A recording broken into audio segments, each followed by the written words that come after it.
বন্ধুরা আমি বাজারে চলে এলাম, কিন্তু আমি এখান দিয়ে যাচ্ছিলাম দোকানে।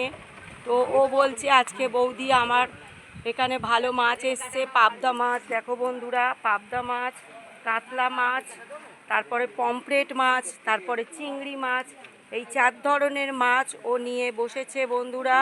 তো ওর কাছে আমি প্রতিদিন মাছ নিতে পারি না, তো আমার মনের মতো মাছ পাই না বলে নিই না।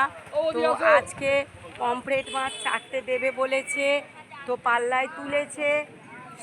291 গ্রাম ওজন হয়েছে বন্ধুরা।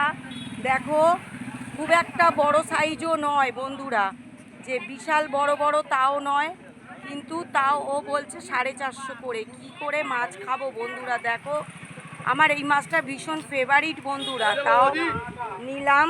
তো তোমরা ভিডিওটা দেখবে আর লাইক কমেন্ট শেয়ার করে আমার পাশে